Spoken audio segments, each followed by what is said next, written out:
ಮಕ್ಕಳ ಮಂಟಪ ಚೈತನ್ಯ ಚಿಲುಮೆ.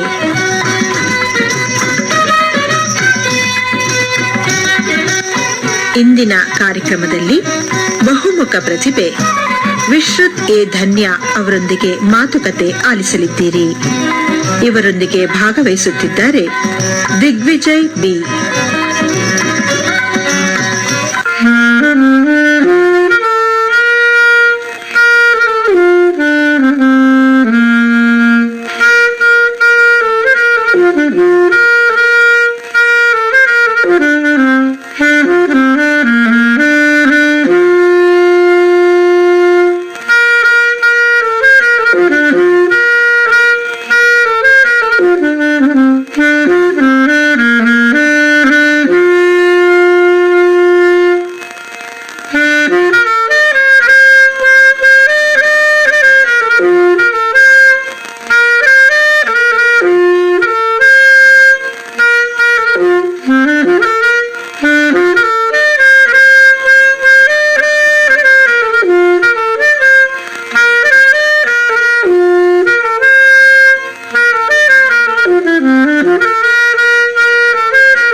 ಕೇಳುಗರಿಗೆ ನಮಸ್ಕಾರ.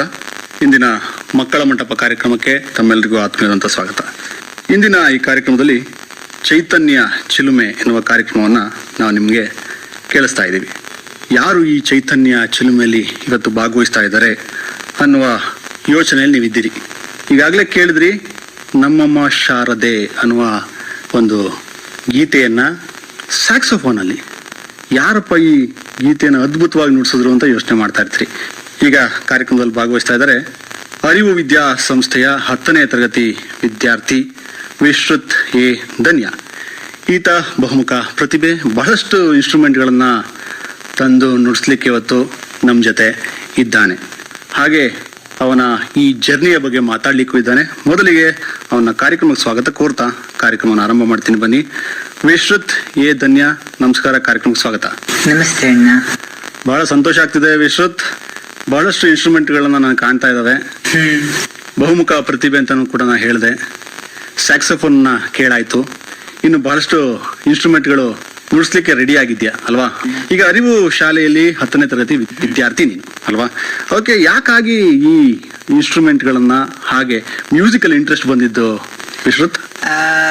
ನಾನು ಸಣ್ಣನಿದ್ದಾಗಿಂದನು ನಾವು ಉಡುಪಿ ಮೂಲ ಆಗಿದ್ರಿಂದ ಅಮ್ಮನೂರಿನಲ್ಲಿ ಯಕ್ಷಗಾನ ನೋಡ್ಕೊಂಡೇ ಬೆಳೆದವನಾಗಿದ್ದೀನಿ ನಾನು.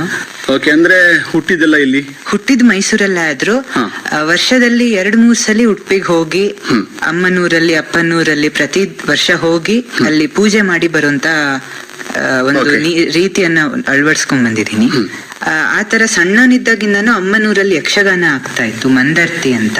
ಈಗ ದಕ್ಷಿಣ ಕನ್ನಡದಲ್ಲಿ ಅಲ್ವಾ? ದಕ್ಷಿಣ ಅಂದ್ರೆ ಕರಾವಳಿ ಪ್ರದೇಶದಲ್ಲಿ ಹೆಚ್ಚು ಯಕ್ಷಗಾನಕ್ಕೆ ಒತ್ತು ಅಲ್ವಾ? ಹೌದು. ನೀವು ಮೂಲತಃ ಅದೇ ಆದ್ರಿಂದ ಆ ಒಂದು ನಿಮ್ಮ ಒಂದು ಯಕ್ಷಗಾನ ಕಲೆ ರಕ್ತಗತವಾಗಿ ಬಂದಿದೆ ಅಂತ ಅನ್ಸುತ್ತೆ, ಹೌದಾ? ಹೌದು ಅಣ್ಣ. ಮನೆಯಲ್ಲಿ ಇನ್ಯಾರು ನುಡಿಸ್ಬೋದು? ಮನೆಯಲ್ಲಿ ನನ್ನ ಅಜ್ಜ ತಾಳಮದ್ದೆಯಲ್ಲಿ ಮೊದಲೇ ನುಡಿಸ್ತಾ ಇದ್ರು, ಮತ್ತೆ ಮೃದಂಗ ಪಂಡಿತರು ಆಗಿದ್ರು. ನನ್ನ ಅಜ್ಜನ ಚಿಕ್ಕಪ್ಪ ಅವರು ಮೈಸೂರು ಆಸ್ಥಾನದಲ್ಲಿ ಮೃದಂಗ ಆರ್ಟಿಸ್ಟ್ ಆಗಿದ್ರು. ಅದು ಅಲ್ಲದೆ ನನ್ನ ಅಜ್ಜನ ತಂಗಿಯರಾದಂತಹ ಇಬ್ರು ಆಕಾಶವಾಣಿಯಲ್ಲಿನೇ ಕೆಲಸ ಮಾಡಿದ್ದಾರೆ. ಅವ್ರ ಹೆಸರು ಆರ್ ಇಂದಿರಾ ಮತ್ತೆ ಆರ್ ಲೀಲಾ ಅಂತ. ಅವರು ಪ್ರತಿ ವರ್ಷನೂ ನಂಗೆ ಸಿಗ್ತಾರೆ. ಹಾಗಾಗಿ ಸ್ವಲ್ಪ ಸ್ವಲ್ಪ ಕೇಳಿ ಹೆಂಗಿರ್ತಾ ಇತ್ತು ಅಂತ ಕೇಳಿಸ್ಕೊಂಡು ತುಂಬಾ ಇಷ್ಟ ಆಗ್ತಿತ್ತು ನಂಗೂ ಕೂಡ. ಆದ್ರೆ ಈಗ ವಿಶ್ರುತ್, ನಿಮಗೆ ಏನು ಯಕ್ಷಗಾನ ಕಲೆ ರಕ್ತಗತವಾಗಿ ಬಂದಿದೆ, ಹಾಗೆ ಮೈಸೂರಿನಲ್ಲಿ ನೀವು ಹುಟ್ಟಿದ್ದು ಬೆಳೆದಿದ್ದು ಓದ್ತಾ ಇರೋದು ಕೂಡ ಬಹಳಷ್ಟು ಇನ್ಸ್ಟ್ರೂಮೆಂಟ್ ಗಳನ್ನ ನುಡಿಸ್ತಾ ಇದ್ದೀರಿ. ಅಂದ್ರೆ ಈಗ ಸ್ಯಾಕ್ಸೋಫೋನ್ ನುಡಿಸ್ತೀರಿ, ಮೃದಂಗ ತಂದಿದ್ದೀರಿ, ಚೆಂಡೆ ಇದೆ, ಇನ್ಯಾವುದಿದೆ ಅದನ್ನು ಹೇಳಿ ನಮ್ ಕೇಳಿದರಿಗೆ. ಇವತ್ತು ನಾನು ಸ್ಯಾಕ್ಸೋಫೋನ್ ಜೊತೆಗೆ ದರ್ಬುಕ ಅಂತ ಜಂಬೆಯ ತರದ್ದೇ ಒಂದು ಇನ್ಸ್ಟ್ರೂಮೆಂಟ್ ನ ತಂದಿದ್ದೀನಿ. ಮತ್ತೆ ಯಕ್ಷಗಾನದಲ್ಲಿ ನುಡಿಸುವಂತಹ ಮದ್ದಲೆ ಮತ್ತೆ ಚಂಡೆಯನ್ನ ತಂದಿದ್ದೀನಿ. ಅದರೊಂದಿಗೆ ತಬ್ಲಾ ಕೂಡ ತಂದಿದ್ದೀನಿ. ಇಷ್ಟೇ ಇನ್ಸ್ಟ್ರೂಮೆಂಟ್ ಗಳನ್ನ ನುಡಿಸೋದಾ ಇನ್ನು ನುಡಿಸ್ತೀಯಾ ಬೇರೆ ಬೇರೆ? ಅಂದ್ರೆ ನಾನು ಕಲಿತಾ ಇರುವುದು ತಬ್ಲಾ, ಸಂಗೀತ, ಸ್ಯಾಕ್ಸಫೋನ್, ಯಕ್ಷಗಾನ ಮತ್ತೆ ಚಂಡೆಯನ್ನ. ಓಕೆ. ತಾಳವಾದ್ಯ ಆಗಿರೋದ್ರಿಂದ ಹಲವು ವಾದ್ಯಗಳನ್ನು ನುಡಿಸಬಹುದು ಅಂತ. ಅಂದ್ರೆ ಈಗ 10ನೇ ತರಗತಿ ವಿದ್ಯಾರ್ಥಿ ನೀನು ಅಲ್ವಾ? ಎಷ್ಟು ವರ್ಷಗಳಿಂದ ಈ ಒಂದು ಇನ್ಸ್ಟ್ರೂಮೆಂಟ್ ಗಳನ್ನ ನುಡಿಸ್ಲಿಕ್ಕೆ ಶುರು ಮಾಡಿದೆ? ಅಂದ್ರೆ ಯಾವ ವಯಸ್ಸಿನಲ್ಲಿ ನಾನು ಇದನ್ನ ನುಡಿಸ್ಬೇಕು ಅಂತ ಅನ್ಸಿದ್ದು? ಅಂದ್ರೆ ಯಕ್ಷಗಾನ ನೀನು ಕೇಳ್ತಾ ಇದ್ದೆ, ನೋಡ್ತಾ ಇದ್ದೆ, ಅದ ಅನುಭವ ಚಿಕ್ಕ ವಯಸ್ಸಿಂದನೇ ಶುರುವಾಗಿದೆ, ಇತ್ತೀಚೆಗೆ ನಾನು ನುಡಿಸ್ಬೇಕು ಅನ್ನೋದು ಶುರುವಾಗಿದೆ, ಹೇಗೆ? ಇದಕ್ಕೆ ನಮ್ಮ ಶಾಲೆ ತುಂಬಾ ಒಳ್ಳೆಯ ರೀತಿಯಲ್ಲಿ ಸಹಕರಿಸಿದೆ. ಯಾವ ಶಾಲೆ? ಅರಿವು ವಿದ್ಯಾ ಸಂಸ್ಥೆ ಅಂತ ಮೈಸೂರಿನ ಶ್ರೀರಾಮ್ಪುರದಲ್ಲಿದೆ. ಅಲ್ಲಿ ಮೊದಲನೇ ತರಗತಿಯಿಂದನೂ ಅಂದ್ರೆ 1ನೇ ತರಗತಿಯಿಂದನೂ ಪ್ರತಿಯೊಬ್ಬ ವಿದ್ಯಾರ್ಥಿಗೂ ತಬ್ಲಾ, ಸಂಗೀತ, ನಾಟಕ ಇತ್ಯಾದಿಗಳೆಲ್ಲ ಹೇಳ್ಕೊಡ್ತಾ ಬಂದಿದ್ದಾರೆ. ಆದ್ರಿಂದ ಆಗಿಂದಾನೇ ನಾನು ಶಾಲೆಯಲ್ಲಿ ಕಲಿತಾ ಇದ್ದೆ. ಅದಾದ್ಮೇಲೆ ಲಾಕ್ಡೌನ್ ನಂತರ ನಾನು ಹೋಗ್ಬೇಕು ಅನ್ನಿಸ್ತು. ಶಾಲೆಗೆ ಹೋಗ್ಬೇಕಾದ್ರೂ ಸ್ಯಾಕ್ಸಫೋನಿಗೆ ಪ್ರತ್ಯೇಕವಾಗಿ ತರಗತಿಗೆ ಹೋಗ್ತಾ ಇದ್ದೆ ನಾನು. ಅಂದ್ರೆ ಸ್ಯಾಕ್ಸೋಫೋನ್ ಸ್ವಲ್ಪ ಪ್ರೀತಿ ಜಾಸ್ತಿ ಹಾಗಾದ್ರೆ. ಅಂದ್ರೆ ಈಗ ಬಹಳಷ್ಟು ಇನ್ಸ್ಟ್ರೂಮೆಂಟ್ ಗಳನ್ನ ನುಡಿಸ್ತಾ ಇದ್ದೀರಿ ಅಲ್ವಾ? ಈಗ ನಾನು ಯಾವ್ದಾದ್ರು ಸಕ್ಸೀಡ್ ಆಗಬೇಕು, ಯಾವ್ದಾದ್ರು ಒಂದು ಇನ್ಸ್ಟ್ರೂಮೆಂಟ್ ಅಂತ ಅನ್ಸುತ್ತೆ. ಎಲ್ಲಾ ಇನ್ಸ್ಟ್ರೂಮೆಂಟ್ ಅನ್ನು ಕೂಡ ನುಡಿಸ್ತಾ ಇದ್ದಾಗ ಫೋಕಸ್ ಮಾಡ್ಲಿಕ್ಕೆ ಕಷ್ಟ ಆಗುತ್ತೆ ಅಂತ ಅನ್ಸಲ್ವಾ? ಅಂದ್ರೆ ಯಾವ್ದಕ್ಕೂ ಪೂರ್ಣ ಪ್ರಮಾಣದಲ್ಲಿ ನಾನು ಪ್ರಾಮಾಣಿಕವಾಗಿ ನಾನು ಬದ್ಧತೆ ಕೊಡ್ಲಿಕ್ಕೆ ಸಾಧ್ಯ ಆಗುತ್ತೆ ಅಂತ ಅನ್ಸುತ್ತಾ? ಬಹುಶಃ ಬೇರೆ ಶಾಲೆಗಳಿಗಿಂತ ನಮ್ಗೆ ಹೋಮ್ ವರ್ಕ್ ಅಂತ ಹೇಳ್ತೀವಲ್ಲ, ತುಂಬಾ ಕಮ್ಮಿ ಇರುತ್ತೆ.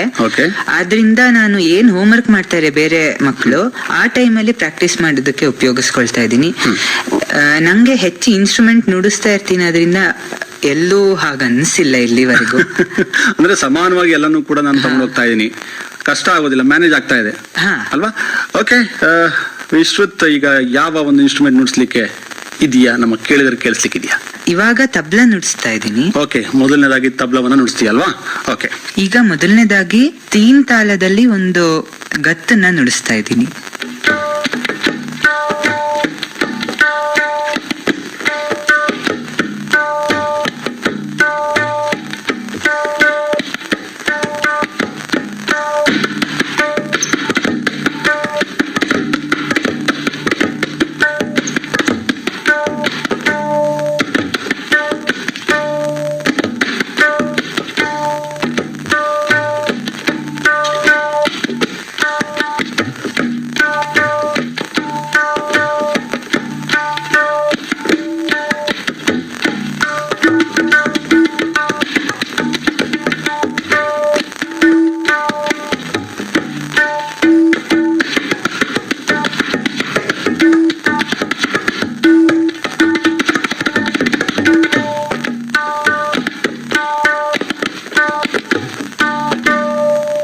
ಈಗ ನಾನು ತಬ್ಲಾದಲ್ಲಿ 3 ತಾಳ ಅಂದ್ರೆ 16 ಮಾತ್ರೆ ಇರುವ ಒಂದು ತಾಳದಲ್ಲಿ ಗತ್ತನ್ನ ನುಡಿಸಿದೀನಿ.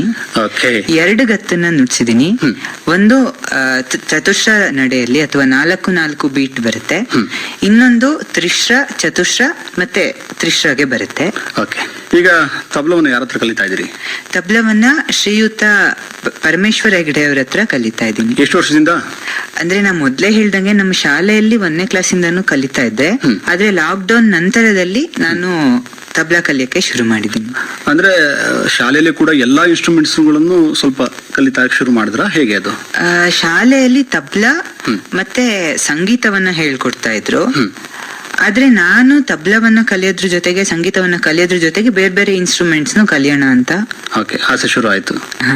ಅಂದ್ರೆ ಈಗ ನೀವು ಯಕ್ಷಗಾನದ ಬಗ್ಗೆ ಮಾತಾಡಿದಾಗ್ಲೂ ಕೂಡ ದಕ್ಷಿಣ ಕನ್ನಡದವರು, ಮೀನ್ಸ್ ಕರಾವಳಿ ಭಾಗದವರು, ಅದೇ ಈ ಚೆಂಡೆ, ಅದ್ರ ಜೊತೆಗೆ ಸ್ಯಾಕ್ಸೋಫೋನ್ ಹೇಗೆ ಅದು ಆಸೆ ಬಂದಿದ್ದು? ಸ್ಯಾಕ್ಸಫೋನಿಗೆ ನಾನು ಸಣ್ಣ ಮಗು ಇರ್ಬೇಕಾರಿಂದನು ಕದ್ರಿ ಗೋಪಾಲ್ನಾಥ್ ಅವರ ಸ್ಯಾಕ್ಸಫೋನ್ ನ ಕೇಳ್ತಾ ಬಂದಿದ್ದೀನಿ. ಅದರಿಂದ ಅವ್ರ ಪ್ರತಿ ಸರಿ ಕೇಳಿದಾಗ್ಲೂ ನಾನು ಇವ್ರ ತರ ನುಡಿಸ್ಬೇಕು, ನಾನು ಕಲಿಬೇಕು ಅಂತ ಆಸೆ ಆಗ್ತಾ ಇತ್ತು. ಅದರಿಂದ ಕಲಿತಾ ಇದ್ದೀನಿ. ಸ್ಯಾಕ್ಸಫೋನ್ ಯಾರ ಹತ್ರ ಕಲಿತಾ ಇದ್ದೀನಿ? ಸ್ಯಾಕ್ಸಫೋನ್ ನ ಬೇಸಿಕ್ಸ್ ನ ನಾನು ಮೊದ್ಲಿಗೆ ಹರೀಶ್ ಪಾಂಡವ್ ಅವರ ಹತ್ರ ಕಲಿತಾ ಇದ್ದೀನಿ. ಈಗ ಲಾಕ್ಡೌನ್ ನಂತರದಲ್ಲಿ ಒಂದ್ 2-3 ವರ್ಷದ ನಂತರ ತಾಂಡವ್ ಮೂರ್ತಿ ಸರ್ ಅವ್ರ ಹತ್ರ ಕಲಿತಾ ಇದ್ದೀನಿ. ವೈಲಿನಿಸ್ಟ್ ಅವರು. ಅವರು ಫಿಂಗರಿಂಗ್ ಬಂದ್ರೆ ಹೇಳ್ಕೊಡ್ತೀನಿ ಅಂತ ಹೇಳಿದ್ರು. ಅದರಿಂದ ಅವ್ರ ಹತ್ರ ಕಲಿತಾ ಇದ್ದೀನಿ. ವಿಶ್ರುತ್, ನೀನು 10ನೇ ತರಗತಿ, ಪಬ್ಲಿಕ್ ಎಕ್ಸಾಮ್ ನಡೆಯುವಂತಹ ಒಂದು ದೊಡ್ಡ ಘಟ್ಟ ಅಲ್ವಾ? ಇಲ್ಲ 10ನೇ ತರಗತಿ ಆಗ್ಬೋದು, ದ್ವಿತೀಯ PUC ಓದ್ಬೇಕಾದ್ರೆ ಎಲ್ರೂ ಕೂಡ ಅಂದ್ರೆ ಕಲ್ಚರಲ್ ಆಕ್ಟಿವಿಟಿ ಇರ್ತಾರೆ. ಆದ್ರೆ ಈ 2 ಘಟ್ಟ ಬಂದಾಗ ಬೇಡಪ್ಪ, ಮೊದಲು ಎಜುಕೇಶನ್ಗೆ ಕಾನ್ಸಂಟ್ರೇಟ್ ಮಾಡೋಣ ಅನ್ನುವಂಥದ್ದು ಅವರು ಆಗಿರ್ಬೋದು, ಅವರ ಪೇರೆಂಟ್ಸು ಆಗಿರ್ಬೋದು. ನಿಮ್ಮ ಮನೇಲಿ ಏನ್ ಹೇಳ್ತಾರೆ? ನಮ್ಮನೇಲಿ ಓದ್ಕೋ, ಆದ್ರೆ ಇದನ್ನ ಬಿಡ್ಬೇಡ ನೀನು ಅಂತ ಹೇಳ್ತಾರೆ. ಅಂದ್ರೆ ಪ್ರಾಕ್ಟೀಸ್ ಕೂಡ ಮಾಡ್ಬೇಕಾಗತ್ತೆ, ಬಹಳ ಕಷ್ಟ ಅಲ್ವಪ್ಪ. ಯಾಕೆಂದ್ರೆ ಒಂದೇ ಇನ್ಸ್ಟ್ರೂಮೆಂಟ್ ಆಗಿದ್ರೆ ಒಂದ್ ಅರ್ಧ ಗಂಟೆನೋ 1 hour 2 hour ಬಿಡ್ಬೋದು. ನೀನು ಇಷ್ಟೊಂದು ಇನ್ಸ್ಟ್ರೂಮೆಂಟ್ಸ್ ಅಂದ್ರೆ ಒಂದು ಬಿಟ್ರು ಕೂಡ ಅಂದ್ರೆ ಸ್ವಲ್ಪ ಗ್ಯಾಪ್ ಆಗ್ಬಿಟ್ರೆ ಕಷ್ಟ ಆಗತ್ತಲ್ವಾ? ಎಜುಕೇಶನ್ ಬಿಡಂಗಿಲ್ಲ, ಇದನ್ನು ಕೂಡ ಬಿಡಂಗಿಲ್ಲ, ಬಹಳ ಕಷ್ಟ ಅಲ್ವಾ? ಇಲ್ಲಿ ತನಕ ನನ್ಗೇನು ಕಷ್ಟ ಆಗಿಲ್ಲ. ಅಲ್ಲ, ನೀನ್ ಬಿಟ್ಟಿಲ್ಲ ಯಾವ್ದನ್ನು ಅಲ್ವಾ? ಬಿಡಕ್ ಮನ್ಸೇ ಇಲ್ಲ. ಇಲ್ಲ. Okay, education ಹೇಗಾಗ್ತಿದೆ? ಎಜುಕೇಶನ್ ತುಂಬಾ ಚೆನ್ನಾಗ್ ಆಗ್ತಿದೆ. ನಾನು ತಬ್ಲಾ ಜೂನಿಯರ್ ಎಕ್ಸಾಮ್ ನ ಪಾಸ್ ಮಾಡ್ಕೊಂಡಿದ್ದೀನಿ 2021-22ನೇ ಸಾಲಿನಲ್ಲಿ. ಮತ್ತೆ ಸ್ಯಾಕ್ಸಫೋನ್ ಅಲ್ಲಿ ಈ ವರ್ಷ ಜೂನಿಯರ್ ಎಕ್ಸಾಮ್ ಕಟ್ಟಿದ್ದೀನಿ, ಇನ್ನು ರಿಸಲ್ಟ್ ಬರ್ಬೇಕಿದೆ. ಓಕೆ, ತಂದೆ ತಾಯಿ ಬಗ್ಗೆ ಹೇಳಿಲ್ಲ. ತಂದೆ ಡಾಕ್ಟರ್ ಅರುಣ್ ಕುಮಾರ್ ಅಂತ, ಅವ್ರ ಆಯುರ್ವೇದ ವೈದ್ಯರು. ಮನೆ ಮೇಲ್ಗಡೆಯಲ್ಲೇ ಕ್ಲಿನಿಕ್ ನ ನಡೆಸ್ತಾ ಇದ್ದಾರೆ. ಅಮ್ಮ ಶ್ರೀಮಂತಿ ಅಂತ, ಹೌಸ್ ವೈಫ್. ಮತ್ತೆ ಅವರು ಪ್ರಾಣಿಕ್ ಹೀಲಿಂಗ್ ಅನ್ನೋದನ್ನ ಇಬ್ರು ಅಭ್ಯಾಸ ಮಾಡ್ತಾ ಇದ್ದಾರೆ. ಏನ್ ಹಾಗಾದ್ರೆ? ಪ್ರಾಣಿಕ್ ಹೀಲಿಂಗ್ ಅಂದ್ರೆ ಎನರ್ಜಿ ಬಳಸ್ಕೊಂಡು ಯಾವುದೇ ಒಂದು ಕಷ್ಟ ಅಥವಾ ತೊಂದರೆಯನ್ನ ನಿವಾರಿಸೋದು ಅಂತ. ಉದಾಹರಣೆ? ಜ್ವರ ಬಂತು, ಮೈಕೈ ನೋವು, ತಲೆನೋವು, ಅದಕ್ಕೆಲ್ಲದಕ್ಕೂ ಪ್ರಾಣಿಕ್ ಹೀಲಿಂಗ್ ಮೂಲಕ ಅವರು ಕ್ಲಿಯರ್ ಮಾಡ್ತಾರೆ. ಅದು ಒಂದು ಆಯುರ್ವೇದಿಕ್ ಮಂತ್ರನ? ಹೇಗೆ ಅದು? ಬಹುಶಃ ಆಯುರ್ವೇದಕ್ಕೆ ಸೇರಿಲ್ಲ ಅದು. ಆಯುರ್ವೇದ ಹೇಳದನ್ನೇ ಹೇಳಿದ್ರು ಬೇರೆ ರೀತಿಯಲ್ಲಿ ಹೇಳುತ್ತೆ ಅಷ್ಟೇ. ಹೇಳೋ ರೀತಿ ಬೇರೆ ಇರುತ್ತೆ ಅಲ್ವಾ? ಓಕೆ, ತಂದೆ ತಾಯಿಯ ಸಪೋರ್ಟ್ ಹೇಗಿದೆ? ತಂದೆ ತಾಯಿ ಇಲ್ಲಿ ತನಕ ಯಾವ್ದನ್ನು ಬೇಡ ಅಂತ ಹೇಳಲಿಲ್ಲ, ಏನ್ ಮಾಡಕ್ಕೂ ಬಿಡ್ತಿದ್ರು. ನಾ ಏನ್ ಕೇಳಿದ್ರು ತಕ್ಷಣ ಕೊಡಿಸ್ತಾರೆ. ಹಾಗಾಗಿ ನಮ್ಮನೇಲಿ ತಂದೆ ತಾಯಿ ಬೇಕಲ್ವಾ? ಏನ್ ಕೇಳಿದ್ರು ಕೊಡಿಸ್ತಾರೆ, ಏನ್ ಹೇಳಿದ್ರು ಮಾಡು ಅಂತಾರೆ. ಕಡಿಮೆ ಮಾರ್ಕ್ಸ್ ತಗೊಂಡ್ರೆ ಬೈಯಲ್ಲ, ಆತರ ಇದೆಯಾ? ಇಲ್ಲ, ಅಂದ್ರೆ ಇಲ್ಲಿಯ ತನಕ ನಮ್ ಸ್ಕೂಲಲ್ಲಿ ಮಾರ್ಕ್ಸ್ ಅಂತ ಕೊಡ್ತಾ ಇರ್ಲಿಲ್ಲ. 9, 10 ಮಾತ್ರ ಮಾರ್ಕ್ಸ್ ಕೊಡ್ತಾ ಇರೋದು. ಅಲ್ಲಿ ತನಕ ಯಾರ್ದು ಏನೋ ಹೆಚ್ಚು ಕಮ್ಮಿ ಅಂತ ತೋರಿಸ್ತಾ ಇರ್ಲಿಲ್ಲ. ಯಾರು ಏನ್ ಕಲಿಬೇಕು ಅನ್ನೋದನ್ನ ಮಾತ್ರ ಹೇಳ್ತಾ ಇತ್ತು ನಮ್ ಸ್ಕೂಲ್. ಅಂದ್ರೆ ಒಂಥರ ಡಿಫ್ರೆಂಟ್ ಆಯ್ತು ಶಾಲೆ ಅಲ್ವಾ? ಹೌದು. ಅಂದ್ರೆ ಹೆಚ್ಚು ಎಜುಕೇಶನ್ ಅಲ್ಲದೆ ಕೂಡ ಕಲೆ ಸಾಹಿತ್ಯಕ್ಕೆ ಹೆಚ್ಚಿನ ಒತ್ತನ್ನ ಕೊಡುವಂತದ್ದು ಕೂಡ. ಅಂದ್ರೆ ನಿಮಗ್ ಮಾತ್ರ ಇಡೀ ಶಾಲೆಯಲ್ಲಿ ಎಲ್ಲರಿಗೂ ಕೂಡ ಇದೇ ರೀತಿ ಆಸಕ್ತಿ ಇದೆ ಹೇಗೆ? ಇಡೀ ಶಾಲೆಯಲ್ಲಿರೋರ್ಗೆ ಬೇರೆ ಬೇರೆ ವಿಷಯಗಳಲ್ಲಿ ಆಸಕ್ತಿ ಇದೆ. ಹಲವು ಜನ ಮ್ಯೂಸಿಕ್ ಇದಕ್ಕೆ ಹೋದ್ರೆ, ಕೆಲವೊಬ್ರು ಡಾಕ್ಟರ್ ಆಗಿದ್ದಾರೆ ಇಲ್ಲಿ ತನಕ 10th ಪಾಸ್ ಆದವರೆಲ್ಲ. ಕ್ಲಾಸ್ಮೇಟ್ಸ್ ಅಲ್ಲೇ ಎಷ್ಟೊಂದ್ ಜನ ಭರತನಾಟ್ಯ ಕಲಿತಾ ಇದ್ದಾರೆ, ಮ್ಯಾಂಡೋಲಿನ್ ಕಲಿತಾ ಇದ್ದಾರೆ, ತಬ್ಲಾ ಕಲಿತಾ ಇದ್ದಾರೆ. ಇಡೀ ಎಜುಕೇಶನ್ ಏನ ಮುಂದೆ ಮಾಡ್ಬೇಕು ಅಂತ ಆಸೆ ಇದೆ? ನಾನು ಆಯುರ್ವೇದ ಓದ್ಬೇಕು ಅಂದ್ಕೊಂಡಿದ್ದೀನಿ. ಯಾಕೆ? ತಂದೆ ಡಾಕ್ಟರ್ ಅದರಲ್ಲೇ ಅಂತನಾ ಹೇಗೆ? ಅದು ಒಂದ್ ಕಾರಣ. ಮತ್ತೆ ಅಪ್ಪ ಬೇರೆ ಕಡೆ ಹೋಗಿ ಆಯುರ್ವೇದದ ಅಪಾರವಾದ ಜ್ಞಾನವನ್ನ ಸಂಪಾದಿಸಿದ್ದಾರೆ. ಅದನ್ನ ಕಳ್ಕೊಳ್ಳೋದಕ್ಕೆ ಹೊರಗಡೆ ಹೋಗ್ಬಾರ್ದು, ಮನೇಲಿ ಇರ್ಲಿ ಅಂತನಾ? ಹಂಗಲ್ಲ, ಅಪ್ಪ ಹೇಳ್ಕೊಡ್ತಾರೆ. ಯಾರೇ ಬಂದ್ರು ಆಯುರ್ವೇದ ಓದೋರಿಗೆಲ್ಲ ಹೇಳ್ಕೊಡ್ತಾರೆ. ಆದ್ರೆ ನಂಗ್ ಅದನ್ನ ಹಂಗೆ ಬಿಡಕ್ಕೆ ಮನ್ಸಾಗ್ತಾ ಇಲ್ಲ. ಓಕೆ, ಅದನ್ನೇ ಕಂಟಿನ್ಯೂ ಮಾಡ್ಬೇಕು ಅಂತ. ಹಾಗಾದ್ರೆ ನೀನು ಒಬ್ಬನ ಮಗ ಹೇಗೆ? ಇಲ್ಲ, ನನ್ನ ಅಣ್ಣ ಸುಶ್ರುತಿ ಧನ್ಯ ಅಂತ. ಏನ್ ಮಾಡ್ತಾನ ಅವನು? ಈಗ ಹೋಟೆಲ್ ಮ್ಯಾನೇಜ್ಮೆಂಟ್ ಕೋರ್ಸ್ ಆಗಿ ಜರ್ಮನಿಯಲ್ಲಿ ವರ್ಕ್ ಮಾಡ್ತಾ ಇದ್ದಾನೆ, ಶೆಫ್ ಆಗಿ. ಓಕೆ, ಅಂದ್ರೆ ಈಗ ಅವನಿಗೆ ಆಸಕ್ತಿ ಇರ್ಲಿಲ್ವಾ ಈ ಕ್ಷೇತ್ರದಲ್ಲೆಲ್ಲ? ಅವನು ಕೂಡ ಭರತನಾಟ್ಯವನ್ನ ಕಲಿತಿದ್ದ. ಓಕೆ, ಭರತನಾಟ್ಯವನ್ನ ನನ್ನ ಅತ್ತೆಯವರಿಂದಾನೇ ಕಲಿತಿದ್ದ. ನಾನು ಒಂದು 5-6 ವರ್ಷ ತನಕ ಭರತನಾಟ್ಯನ ಕಲ್ತಿದ್ದೀನಿ, ನನ್ಗೆ 5-6 ವರ್ಷ ಆಗೋ ತನಕ. ಆಮೇಲೆ ಅತ್ತೆ ಎಕ್ಸ್ಪೈರ್ ಆದ್ಮೇಲೆ ಅಣ್ಣಂಗೂ ಆಸಕ್ತಿ ಹೋಯ್ತು. ಮತ್ತೆ ಅವನು 10th ಬಂದಿದ್ದ, ಅವನಿಗೆ ಆಸಕ್ತಿ ಇರ್ಲಿಲ್ಲ ಇದ್ರಲ್ಲಿ. ಹಾಗಾಗಿ ಅವನು ಅದನ್ನ ಕೈ ಬಿಟ್ಟ. ಈಗ ಅವನು ಯಾವ್ದಾದ್ರು ಈ ಫೀಲ್ಡ್ ಅಲ್ಲಿ ಇದಾನ ಇಲ್ಲ ಎಲ್ಲ ಬಿಟ್ಬಿಟ್ಟಿದಾನ? ಇಲ್ಲ, ಅಣ್ಣ ಜರ್ಮನಿಯಲ್ಲಿ ಕೂಡ 3 ತರ ಇನ್ಸ್ಟ್ರೂಮೆಂಟ್ ನ ತಗೊಂಡಿದ್ದಾನೆ. ಓಕೆ, ಯಾವ್ಯಾವ್ದು? ಒಂದು ಸ್ಟೀಲ್ ಪ್ಯಾನ್ ಅಂತ, ಇನ್ನೊಂದು ದರ್ಬೂಕ ತರದ್ದೇ ಸಣ್ಣದು, ಇನ್ನೊಂದು ಓಂ ಡ್ರಮ್ ಅಂತ. Okay, western? ಇಂಡಿಯಾ ಮತ್ತೆ ವೆಸ್ಟರ್ನ್ ಎಲ್ಲ ಮಿಕ್ಸ್ ತರ. ಓಕೆ, ಈಗ ನಮ್ಮ ಕೇಳಿಗರಿಗೆ ಯಾವ ಇನ್ಸ್ಟ್ರೂಮೆಂಟ್ ನುಡಿಸಿ ಕೇಳಿಸ್ಲಿಕ್ಕಿದೆಯಾ? ದರ್ಬೂಕವನ್ನ ನುಡಿಸ್ತೀನಿ. ಓಕೆ, ಆಗ್ಲೇ ಹೇಳ್ದಂಗೆನೆ ಇದನ್ನ ಜಂಬೆಯ ಇನ್ನೊಂದು ರೂಪ ಅಂತಾನೆ ಹೇಳ್ಬೋದು. ಓಕೆ, ಏನ್ ನುಡಿಸ್ತಿ ಅದ್ರಲ್ಲಿ? ಇದ್ರಲ್ಲಿ 1-2 ತರ ಬೀಟ್ ಅನ್ನು ನುಡಿಸ್ತೀನಿ ಅಷ್ಟೇ. ಇದನ್ನ ನಾನು ಶಾಸ್ತ್ರೀಯವಾಗಿ ಕಲ್ತಿಲ್ಲ. ಓಕೆ, ತಬ್ಲಾದ ಬೇಸಿಸ್ ಮೇಲೆ ಇದನ್ನ ಇಂಟ್ರೆಸ್ಟ್ ಅಷ್ಟೇ ಅದು. ಹಾ.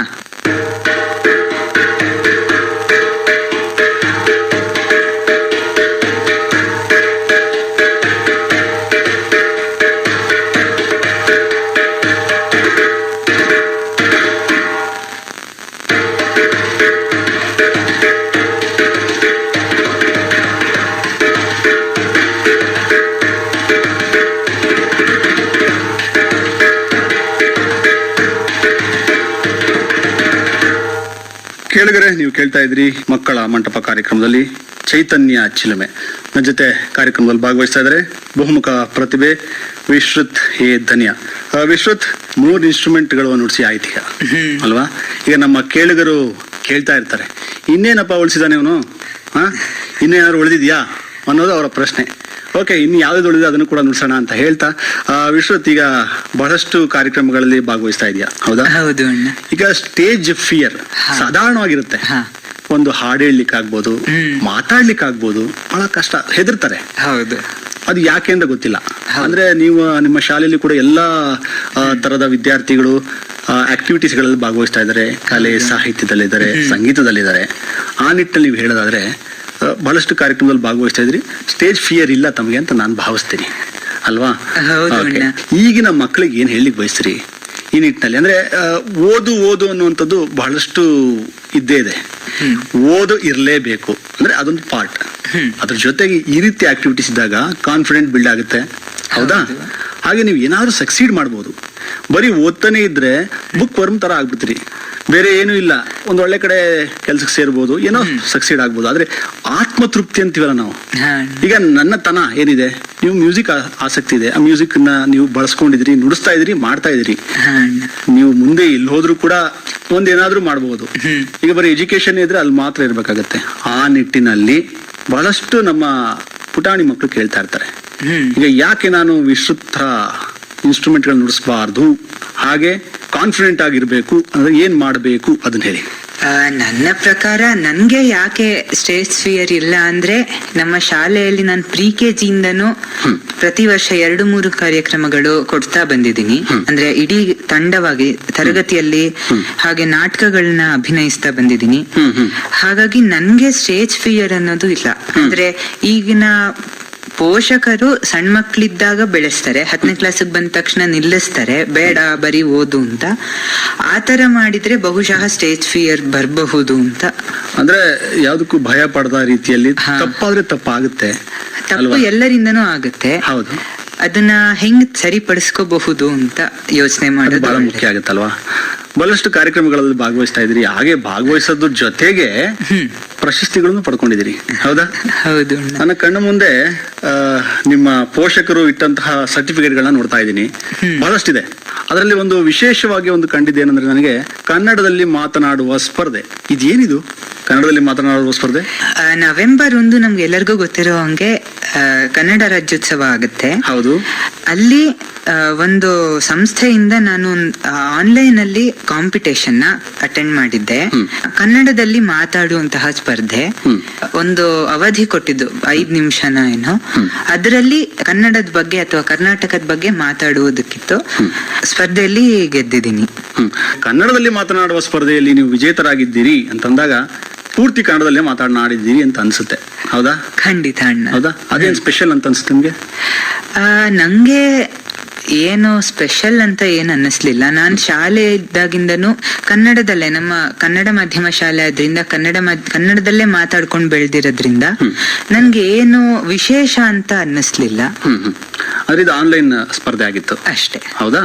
ಓಕೆ. ಇನ್ನು ಬಹಳಷ್ಟು ಪ್ರಶಸ್ತಿಗಳನ್ನ ಪಡ್ಕೊಂಡಿದ್ದೀರಿ. ಸ್ವಾತಂತ್ರ್ಯ ದಿನಾಚರಣೆಯದ್ದು, ಯಕ್ಷತರಂಗದ್ದು, ಅದಮ್ಯ ಚೇತನ ಅವ್ರ ಕಡೆಯಿಂದ ಸೇವಾ ಉತ್ಸವ, ಹಾಗೆ ಪರಂಪರಾದಿಂದ ಅಭಿನಂದನಾ ಪತ್ರಗಳನ್ನ ಪಡ್ಕೊಂಡಿದ್ದೀರಿ. ಅದ್ರ ಬಗ್ಗೆ ಏನ್ ಹೇಳ್ತೀರಿ?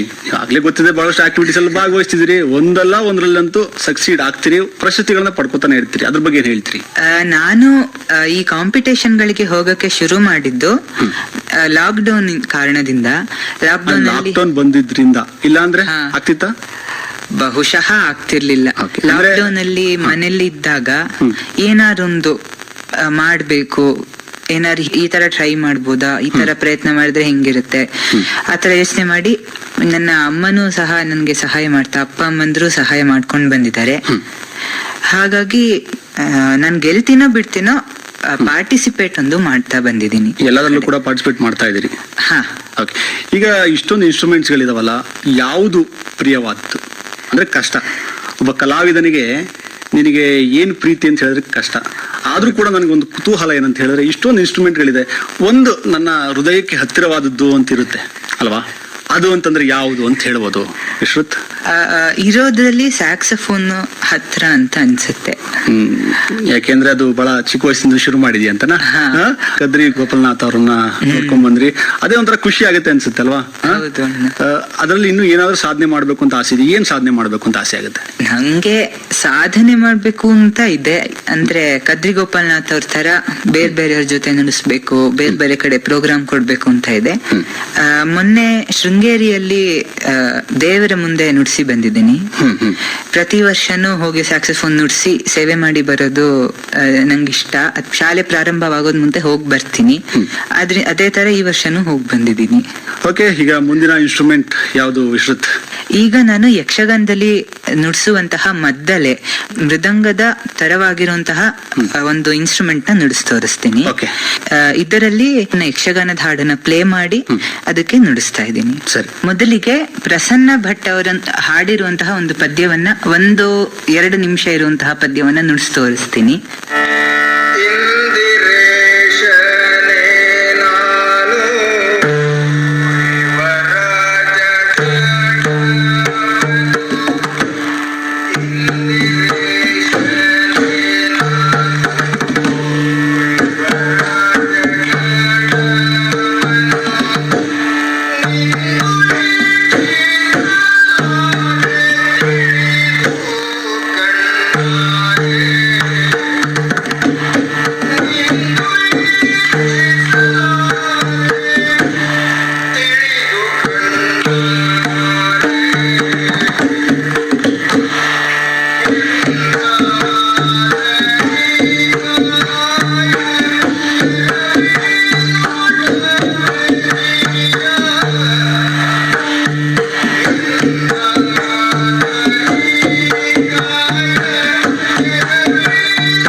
ಈಗ ನಾನು ನುಡಿಸಿದ್ದು ಮಹಾಭಾರತದ ಭೀಷ್ಮ ಪರ್ವ ಅನ್ನೋ ಒಂದು ಕಥೆಯಲ್ಲಿ ಬರುವಂತಹ ಭೀಷ್ಮನ ಪದ್ಯವನ್ನ ನುಡಿಸಿದ್ದೀನಿ. ಇದರ ಅರ್ಥ ಏನಂದ್ರೆ, ಭೀಷ್ಮ ಮಾತಾಡ್ತಾ ಇದ್ದಾನೆ.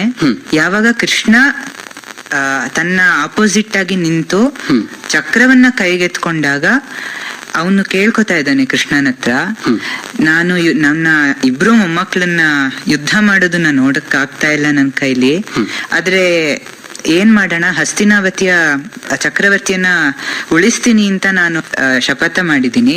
ಆದ್ರಿಂದ ಯುದ್ಧ ಮಾಡ್ತಾ ಇದ್ದೀನಿ. ಹೆಂಗೂ ಇವತ್ತೋ ನಾಳೆನೋ ನಾನು ಸಾಯ್ಲೇಬೇಕು, ಹೋಗ್ಲಿ ನೀನೇ ಸಾಯಿಸ್ಬಿಡು ನನ್ನ ಈ ಚಕ್ರದಿಂದ ಅಂತ ಕೇಳ್ಕೊತಾ ಇದ್ದೇನೆ. ವಿಶ್ರುತ್, ಏನು ಬಹಳಷ್ಟು ವಿಚಾರಗಳನ್ನ ನಾವು ಮಾತಾಡ್ತಾ ಇದೀವಿ. ಇನ್ಸ್ಟ್ರೂಮೆಂಟ್ ಬಗ್ಗೆ ಮಾತಾಡ್ತಿದೀವಿ, ನೀನು ಕಲ್ತಿದ್ ಬಗ್ಗೆ ಮಾತಾಡ್ತಿದೀವಿ, ನಿನ್ನ ಎಜುಕೇಶನ್ ಬಗ್ಗೆ ಮಾತಾಡ್ತಾ ಇದೀವಿ. ಮುಂದೆ ಏನಾಗ್ಬೇಕು ಅನ್ಸಿದೆ? ಈಗ ಎಜುಕೇಶನ್ ಅಲ್ಲಿ ಆಯುರ್ವೇದ ಮಾಡ್ಬೇಕು, ಅಪ್ಪನ ರೀತಿಯಲ್ಲಿ ಡಾಕ್ಟರ್ ಆಗಬೇಕು, ಪರಂಪರೆಯನ್ನ ಉಳಿಸಿ ಬೆಳೆಸುವಂತ ಕೆಲಸ ಮಾಡ್ಬೇಕು ಅಂದ್ರೆ, ಈಗ ಸಂಗೀತದಲ್ಲಿ ಯಾವ ಸಾಧನೆಯ ಹಾದಿ ನಿಮ್ಮನ್ನ ಕೈ ಬೀಸಿ ಕರಿತಾ ಇದೆ?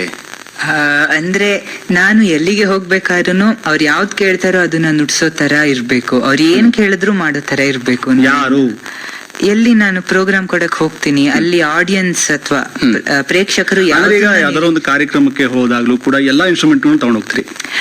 ಇಲ್ಲ, ಇಲ್ಲಿ ತನಕ ಎಲ್ಲಿಗೂ ಆತರ ತಗೊಂಡೋಗಿಲ್ಲ. ಯಾವ್ದಾದ್ರು 1 ಅಥವಾ 2 ಇನ್ಸ್ಟ್ರೂಮೆಂಟ್ ನ ತಗೊಂಡ್ ಹೋಗ್ತೀನಿ. ಓಕೆ, ಈಗ ನಮ್ಮ ಕೇಳುಗರು ಕೇಳ್ತಾ ಇರ್ತಾರೆ, ನಿನ್ನ ಮಾತುಗಳನ್ನ ಕೇಳಿದ್ಮೇಲೆ ಹಾಗೂ ನಿನ್ನ ಇನ್ಸ್ಟ್ರೂಮೆಂಟ್ ಗಳನ್ನ ನುಡಿಸಿದ್ಮೇಲೆ, ಈಗ ವಿಶ್ರುತ್ತಿಗೆ ದಿನಕ್ಕೆ ಎಷ್ಟು ಗಂಟೆಗಳ ಕಾಲ? 24 ಗಂಟೆನಾ ಇಲ್ಲ ಜಾಸ್ತಿ ಇದೆಯಾ ಅಂತ ಹೇಳಿ? ಯಾಕೆಂದ್ರೆ ಇದಕ್ಕೆಲ್ಲ ಟೈಮ್ ಬೇಕಲ್ವಾ. ಈಗ ನಿನ್ನ ದಿನಚರಿ ಬಗ್ಗೆ ಮಾತಾಡೋಣ. ಬೆಳಗ್ಗೆ ಎಷ್ಟು ಗಂಟೆಗೆ ಹೇಳ್ತೀಯಾ? ಅದರಿಂದ ಶುರು ಮಾಡಿ ನಿನ್ನ ಪ್ರಾಕ್ಟೀಸ್ ಮುಗಿದು ಮಲಗೋ ತನಕ ಏನೇನ್ ದಿನಚರಿ ಇದೆ ಅದ್ರ ಬಗ್ಗೆ ಹೇಳ್ತೀಯಾ?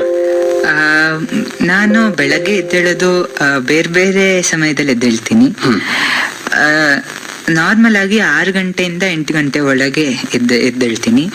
ಆಮೇಲೆ ಸ್ವಲ್ಪ ಶಾಲೆ ಎಷ್ಟೊತ್ತಿಗೆ? ಶಾಲೆ 10 ಗಂಟೆಗೆ ಶುರು ಆಗುತ್ತೆ. 9 ಗಂಟೆಗೆ ವ್ಯಾನ್ ಬರುತ್ತೆ, ಹಾಗಾಗಿ ವ್ಯಾನ್ ಇಂದ ಹೋಗ್ತೀನಿ.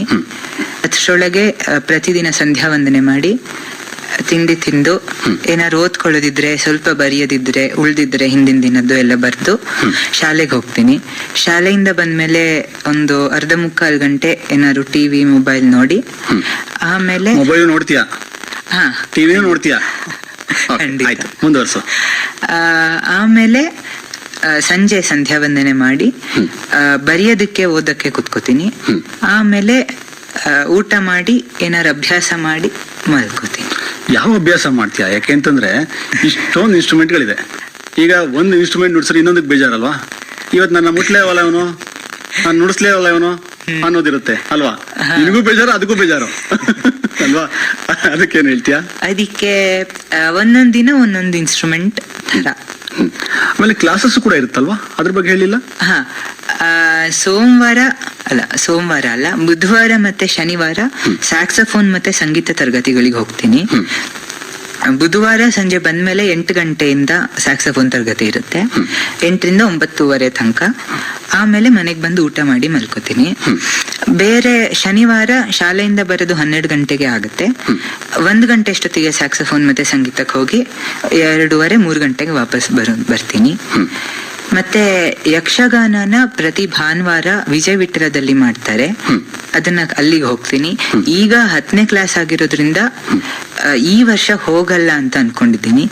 ಯಾಕಂದ್ರೆ ಬೆಳಗ್ಗೆ ಹೋದ್ರೆ ಸಂಜೆ ತನಕ ಅಲ್ಲಿ ಅಭ್ಯಾಸ ಕಲಿಕೆನೆ ಆಗೋಗುತ್ತೆ, ಮನೆಗ್ ಬಂದು ಬರೆಯಕ್ಕೆ ಸುಸ್ತಾಗಿರುತ್ತೆ, ಆಮೇಲೆ ಏನು ಬರೆಯಕ್ ಆಗಲ್ಲ. ಆದ್ರಿಂದ ಮತ್ತೆ ಸೋಮವಾರ ಅಥವಾ ಮಂಗಳವಾರ ಮತ್ತೆ ಶುಕ್ರವಾರ ತಬ್ಲಾ ತರಗತಿಗಳಿಗೆ ಹೋಗ್ತೀನಿ. ಓಕೆ, ಈಗ ನಿನ್ ಮಾತು ಕೇಳಿದ್ಮೇಲೆ ಆದ್ರೂ ಕೂಡ ನಮ್ಮ ಮಕ್ಕಳು ಯಾಕಿಷ್ಟು ಕಷ್ಟ ಅಲ್ವಾ, ಯಾಕಿಷ್ಟು ಕಷ್ಟಪಡ್ಬೇಕು ಅಂತ ಅಂತಾರೆ. ಯಾಕೆಂದ್ರೆ ಈ ಕಷ್ಟಪಟ್ಟಾಗ್ಲೇ ಕೂಡ ಸುಖ ಇರೋದಲ್ವಾ. ಸಾಧನೆ ಮಾಡ್ಬೇಕು ಅಂತ ಹೇಳಿದ್ರೆ ಯಾವುದೇ ಕ್ಷೇತ್ರದಲ್ಲಾದ್ರೂ ಕೂಡ ಪರಿಶ್ರಮ ಬಹಳ ಮುಖ್ಯ ಅಲ್ವಾ. ಆ ಪರಿಶ್ರಮ ನೀನ್ ಪಡ್ತಾ ಇದೀಯ ಏನಾದ್ರೂ ಸಾಧನೆ ಮಾಡ್ಬೇಕು ಅಂತ ಹೇಳಿ. ಈಗ ಬಹಳಷ್ಟು ಜನ ನಮ್ಮ ಪುಟಾಣಿ ಮಕ್ಕಳು ಕೇಳ್ತಾ ಇರ್ತಾರೆ, ಈಗ ನಾನು ಕೂಡ ಈಗಲಾದ್ರೂ ಎಚ್ಚೆತ್ಕೊಂಡು ಏನಾದ್ರೂ ಸಾಧನೆ ಮಾಡ್ಬೇಕು ಅನ್ನೋರಿಗೆ ನಿನ್ನ ಕಿವಿ ಮಾತು ಏನು? ಈಗ ಓದಕ್ ಟೈಮ್ ಇಲ್ಲ, ಅದಕ್ ಟೈಮ್ ಇಲ್ಲ, ಇದಕ್ ಟೈಮ್ ಇಲ್ಲ ಅಂತಾರಲ್ಲ, ಅವ್ರಿಗೆ ಮನ್ಸಿದ್ರೆ ಇರೋ ಸಮಯದಲ್ಲಿ ಅದನ್ನ ಅಭ್ಯಾಸ ಮಾಡ್ತಾರೆ ಅಥವಾ ಅದನ್ನ ಗಮನಿಸ್ತಾರೆ, ನೋಡ್ತಾರೆ. ಆದ್ರಿಂದ ಇಷ್ಟಪಡಿ, ಕಷ್ಟಪಟ್ರೆ ಇಷ್ಟ ಇದ್ರೆ ಕಷ್ಟ ಅನ್ಸಲ್ಲ. ಹೌದು, ಇಲ್ಲಾಂದ್ರೆ ಕಷ್ಟ ಪಡ್ತಿದ್ದೀನಿ ಅನ್ಸುತ್ತೆ ಅಷ್ಟೇ. ಎಷ್ಟೇ ಕಷ್ಟ ಆದ್ರೂ ಕೂಡ ಇಷ್ಟಪಟ್ಟದ್ದು ಕಷ್ಟ ಆಗೋದಿಲ್ಲ. ಹೌದು. ಕೇಳಿದ್ರೆ ನೀವು ಕೇಳ್ತಾ ಇದ್ದೀರಿ ವಿಶ್ರುತ್ ಎ ಧನ್ಯ ಮಾತುಗಳನ್ನ. ಕಾರ್ಯಕ್ರಮ ಮುಗಿಸುವ ಸಮಯ ಆಗ್ತಾ ಇದೆ, ಗಡಿಯಾರ ಹೇಳ್ತಾ ಇದೆ ಸಮಯ ಆಯ್ತಾ ಅಂತ. ಆದ್ರೆ ಏನ್ ಮಾಡೋದು, ವಿಶ್ರುತನ ಕಲೆಯ ಪ್ರದರ್ಶನ ಇನ್ನೂ ಮುಗಿದಿಲ್ಲ. ಎಷ್ಟು ಹೆಕ್ಕಿದ್ರು ಇನ್ನೂ ಬಹಳಷ್ಟು ವಿಚಾರಗಳು ಹೊರಗಡೆ ಬರ್ತಾ ಇದೆ. ನಮಗೆ ಇರುವಂತಹ ಸಮಯದಲ್ಲಿ ವಿಶ್ರುತನ ಕಲೆಯನ್ನ ಎಷ್ಟು ನಾವು ಹೊರ ತೆಗಿಬಹುದು ಅಷ್ಟು ಸಾಧ್ಯ ಆಗಿದೆ ಅಂತ ಹೇಳ್ತಾ, ವಿಶ್ರುತ್ ಬಹಳಷ್ಟು ವಿಚಾರಗಳನ್ನು ಮಾತಾಡಿದ್ವಿ ಅಲ್ವಾ. ಇನ್ನೊಂದು ನಾವು ಮರ್ತ್ವಿ ಅಂತ ಕಾಣುತ್ತೆ, ನೀನು ಸಂಗೀತವನ್ನು ಕೂಡ ಕಲಿತಾ ಇದೀಯ, ಹೌದಾ? ಹೌದು. ಸಂಗೀತದಲ್ಲಿ ಏನ್ ಕಲಿತಾ ಇದೀಯಾ, ಯಾರ ಹತ್ರ ಕಲಿತಾ ಇದೆಯಾ, ಅದ್ರ ಬಗ್ಗೆ ಒಂದೆರಡು ಮಾತು. ಸಂಗೀತವನ್ನು ಕೂಡ ನಾನು ಹರೀಶ್ ಪಾಂಡವ್ ಮತ್ತೆ ತಾಂಡಮೂರ್ತಿ ಅವ್ರ ಹತ್ರನೇ ಕಲಿತಾ ಇದ್ದೀನಿ. ಅದಕ್ಕಿಂತ ಮುಂಚೆ ಗಾಯತ್ರಿ ಅನ್ನೋರ ಹತ್ರ ಕಲಿತಾ ಇದ್ದೆ. ಆಮೇಲೆ ಸ್ಯಾಕ್ಸಫೋನ್ ಮತ್ತೆ ಬಾಯಲ್ಲಿ ಬಂದ ಮೇಲೆ ಸ್ಯಾಕ್ಸಫೋನ್ ಅಲ್ಲಿ ಹೇಳ್ಕೊಡೋರು. ಆಗ ಬೇರೆ ಬೇರೆ ತರಗತಿಗೆ ಹೋಗಿ ಕನ್ಫ್ಯೂಷನ್ ಆಗಕ್ ಶುರು ಆಯ್ತು. ಎರಡೆರಡು ಅಕ್ಷರಗಳು ಬೇರೆ ಬೇರೆ ಸ್ವರಗಳು ಇರ್ತಾ ಇತ್ತು. ಆದ್ರಿಂದ ಒಬ್ರ ಹತ್ರನೇ ಹೋಗೋಣ ಅಂತ ಹೇಳಿ ಈಗ ತಾಂಡಮೂರ್ತಿ ಅವ್ರ ಹತ್ರನೇ ಹೋಗ್ತಾ ಇದ್ದೀನಿ. ಸ್ಯಾಕ್ಸಫೋನ್ ನಲ್ಲಿ ಮಾತ್ರ ನಾನು ಜೂನಿಯರ್ ಎಕ್ಸಾಮ್ ನ ಕಟ್ಟಿದ್ದೀನಿ. ಕಾರ್ಯಕ್ರಮವನ್ನ ಮುಗಿಸುವಂತಹ ಸಮಯ ಕೂಡ ಆಯ್ತು. ನಿನ್ನ ಸಾಧನೆಯ ಹಾದಿ ಹೀಗೆ ಮುಂದುವರಿತಾ ಇರಲಿ. ಈಗ 10ನೇ ತರಗತಿಯನ್ನ ಓದ್ತಾ ಇದೆಯಾ, ಮುಂದೆ ನೀನು ಪ್ರಥಮ PUC ಹೋಗಿ ಇನ್ನೇನು ಸಾಧನೆ ಮಾಡಬೇಕು ಅನ್ಕೊಂಡಿದ್ಯಾ, ಎಲ್ಲ ಮಾಡ್ಲಿಕ್ಕೆ ತಯಾರಾಗಿದ್ಯಾ. ಇನ್ನು ಹೆಚ್ಚಿನ ಸಾಧನೆ ಮಾಡಿದಾಗ ನಮ್ಮ ಆಕಾಶವಾಣಿಯಲ್ಲೇ ಕೂಡ ಯುವವಾಣಿಗೆ ನಿನ್ನ ಕರೆದು ನಾವು ಸಂದರ್ಶನ ಮಾಡಲಿಕ್ಕೆ ತಯಾರಿದ್ದೀವಿ. ಧನ್ಯವಾದಗಳು ಅಣ್ಣ. ಬಹಳ ಬಹಳ ಸಂತೋಷ. ಇಷ್ಟೊತ್ತು ಕಾರ್ಯಕ್ರಮದಲ್ಲಿ ಬಂದು ಭಾಗವಹಿಸಿ ಬಹಳಷ್ಟು ವಿಚಾರಗಳನ್ನ ಹಂಚಿಕೊಂಡೆ ಹಾಗೂ ಬಹಳಷ್ಟು ಇನ್ಸ್ಟ್ರೂಮೆಂಟ್ಗಳನ್ನ ನುಡಿಸ್ತಾ ಇದೆಯಾ.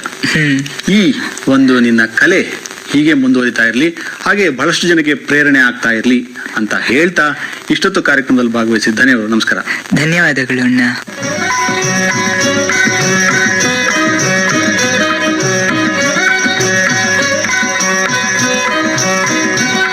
ಇದುವರೆಗೆ